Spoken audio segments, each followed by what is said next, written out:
Hello and welcome to this episode of Microchips, and this episode is 4 £10 handhelds.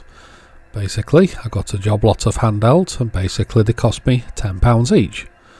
So in this video we're going to be having a look at these handhelds, see whether they're actually working and basically just see what they're like.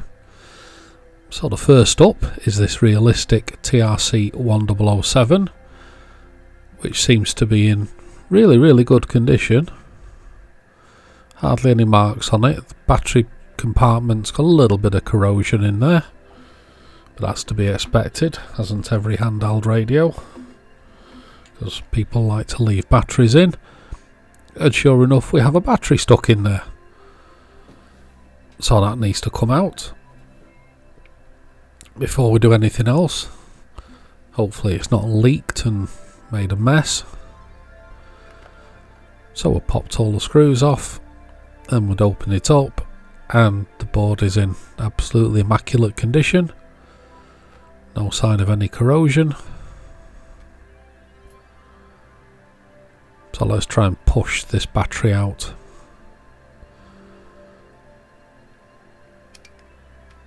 I have noticed that there are different sizes of rechargeable batteries, and some of them just don't fit these radios, but then again this one may have gone bad and swollen, who knows, but for whatever reason it's got stuck in there, and there it is. Now by my guessing that's a really old battery. So away with that. Everything else looks good, can't see any corrosion on the top terminals. So we just need to deal with the corrosion on the bottom terminals. So what we're going to use is a little bit of vinegar, or a little bit of white vinegar on a cotton bud, just to neutralise this acid.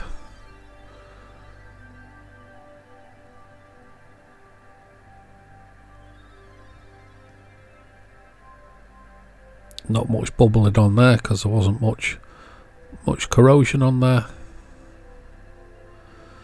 But if there was any acid on there, this should neutralise it.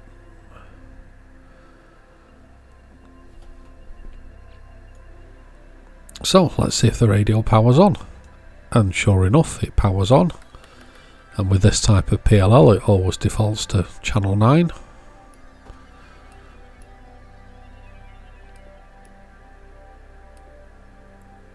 So let's give it some tests. So I plugged it into a dummy load, and near enough 4 watts and near enough on frequency.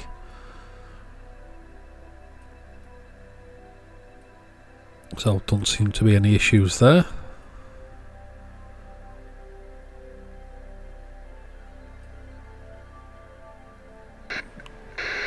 Just do some receive tests, and it's receiving okay.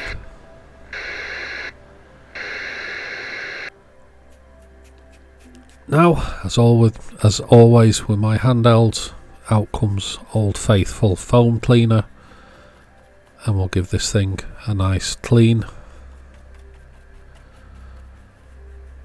And this one is going to go in my collection.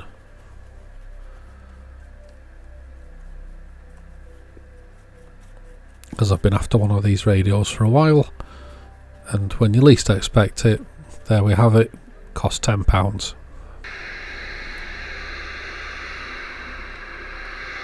So all in all, radio's in very good condition, hardly any marks on it at all, so I'm extremely happy with that. It did come with a material leatherish case that just needed a little bit of work on it, a few stitches here and there to put it back together. Very nice, very happy with that, very happy. So the next on the list is a Eurosonic ES200. Now we have had one of these on the channel before with a broken volume control, so I'm wondering if this one is suffering the same. So we've got it powered up and the volume control does work.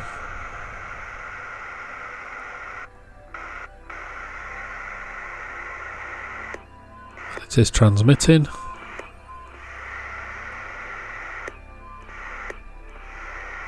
So again, another fully working-ish handheld.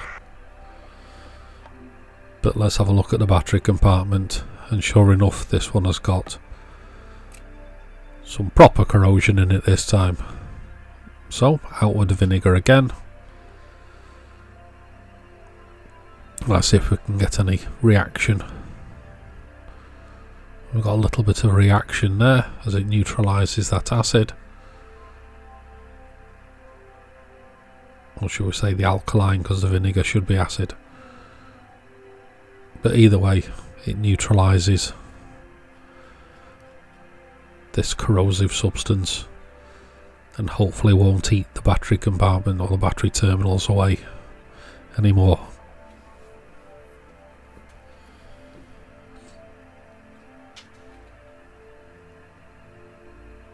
Soak up a little bit of excess vinegar. And that's those battery terminals sorted out.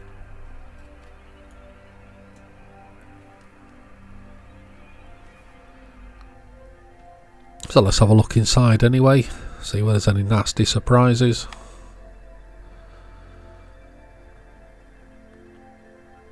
And everything looks good inside. I've noticed that the wax on the VCO has been messed with.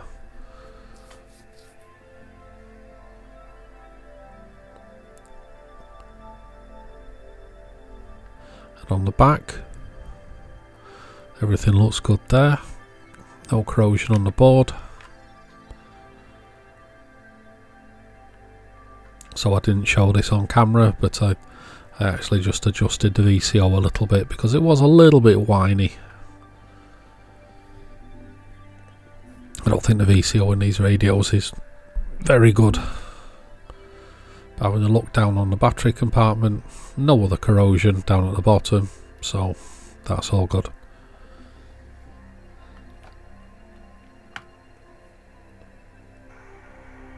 So let's test it with our field strength meter,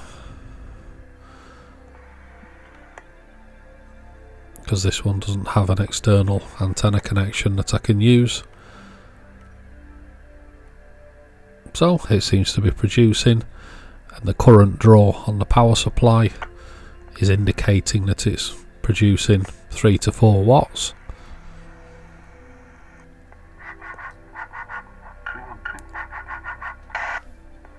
So we'll just do some receiving.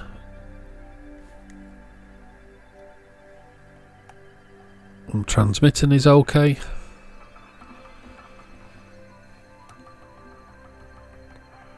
So I don't think there's any major issues with this radio.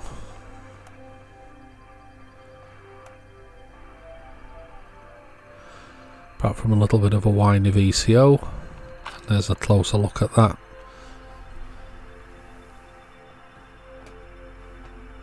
Maybe it was like that, who knows. But anyway, it transmits good, it receives good. Can't seem to find any other issues.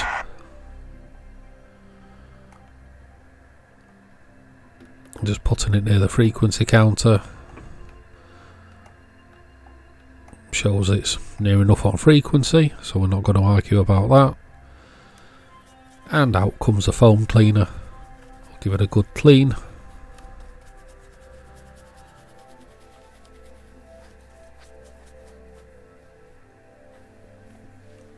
And there. Yeah, it's got some age related marks here and there, but nothing too serious. So, radio number 2 seems to be a winner. Could have been a lot worse, but happy with that. So that's 2 good radios. Let's have a look at radio number 3, a Harvard 410T. Now this one looks like it's had a harder life than the other 2. Got some cracks on the bottom that's been super glued. generally dirty condition. The leatherette case that come with it was mouldy,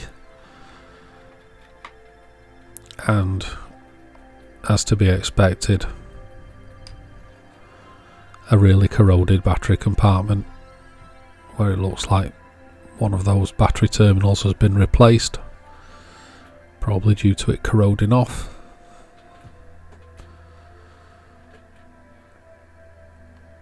But again, out with the vinegar. Let's get all that nasty stuff neutralised. Doesn't take much. Doesn't take much at all to neutralise it. And hopefully that stops any further eating away of the metal.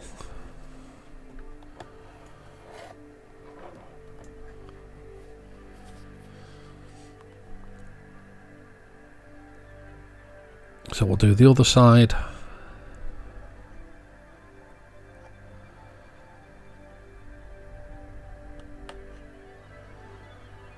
Not too bad at all. A little bit of vinegar, cotton bud, soon sorts out that corrosion.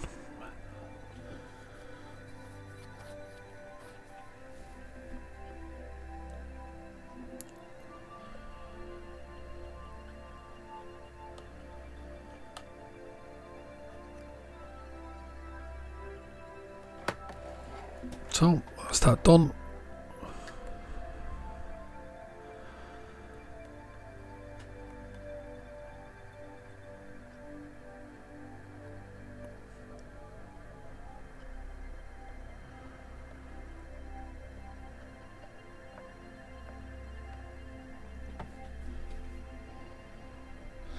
Now let's have a look inside this radio.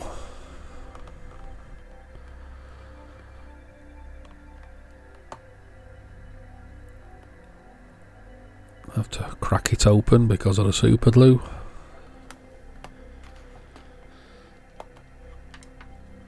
But gently, gently.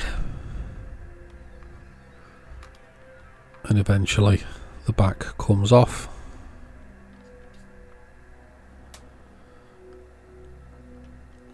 Initial look inside kind of looks okay. I notice the telescopic antenna's had a bit of a hard time,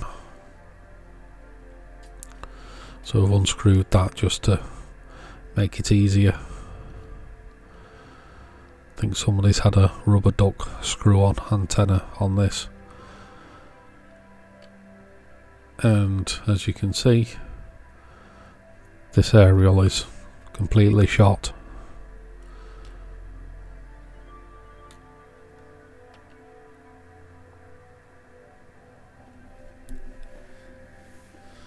We'll try another section. See how many sections are bust, and there's another one that's bust. So just the two top sections are broken. And of course the bottom of it has all been squashed in. So we're not going to worry too much about that. So let's give it a test. So initially it come on and went off again.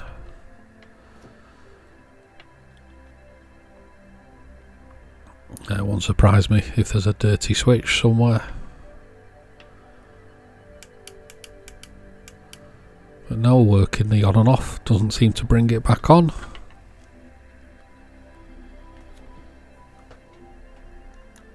So we may actually have a fault.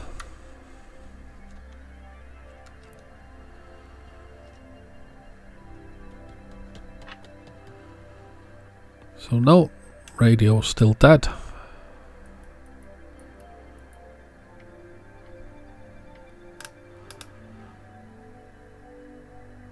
So let's see if we can find out what's wrong with it.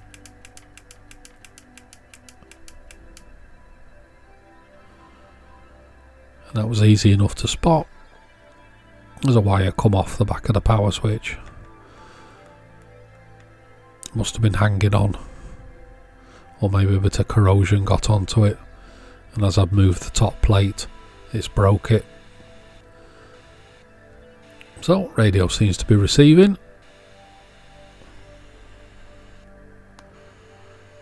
It seems to be transmitting as well.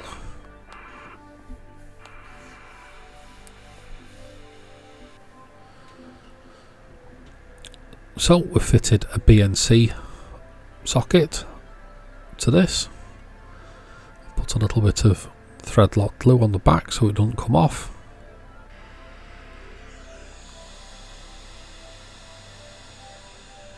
And after giving it a quick clean, we can see if there's any other issues. One other issue that I did notice that I didn't film is that the signal meter was super glued in, which made disassembly a little bit harder.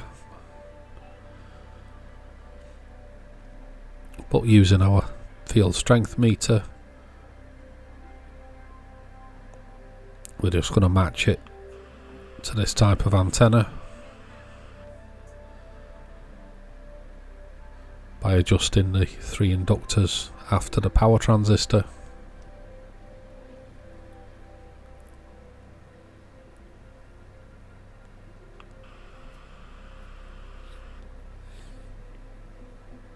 So again, just working the inductors, peaking them up. That should do nicely.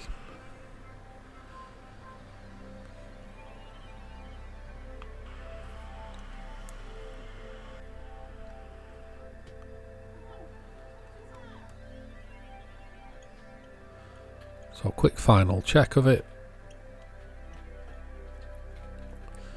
and adjust the actual inductor that connects to the internal antenna. And that's just sent my field strength meter off the scale.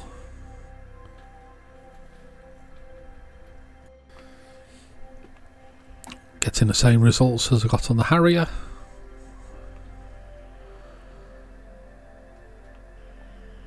So, okay, transmit's working, receives working.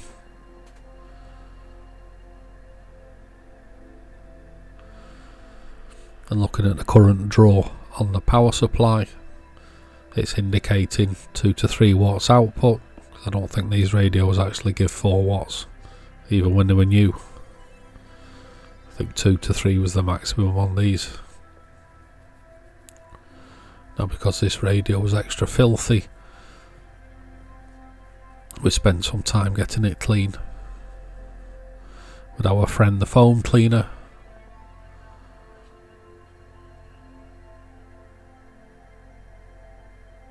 Hey, it doesn't look too bad now it's had a clean. Somebody's fitted an external speaker socket on the side. I did notice that when I took the board out. God knows why, but maybe for an ear speaker, maybe.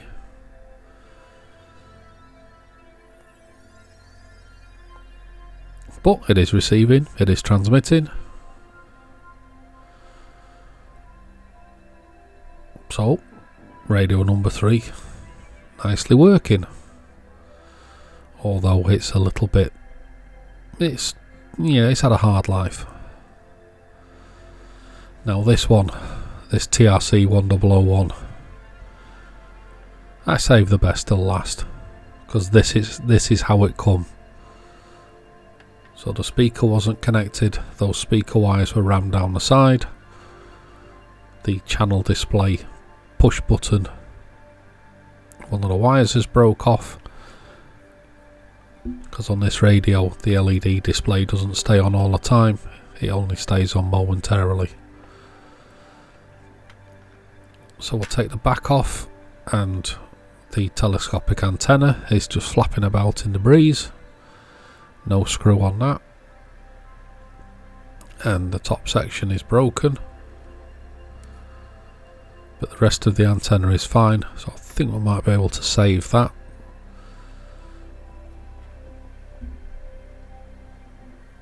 So let's see if it actually does anything. Now, just to start off with, I've just taken off this switch, and we're just going to short those wires together to show the channel display.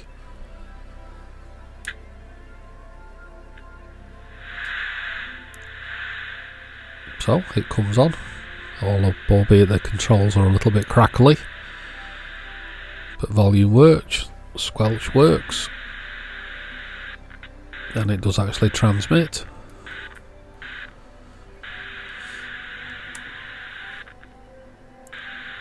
Doesn't look like it's been messed with too much.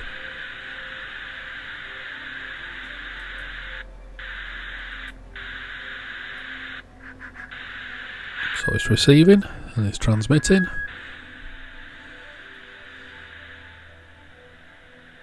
Now, one thing that did surprise me with this radio was this: 5 watts output. That's healthy. That's really, really healthy. God knows how long your batteries are going to last with that. But even so, 5 watts, beautiful. And practically on frequency.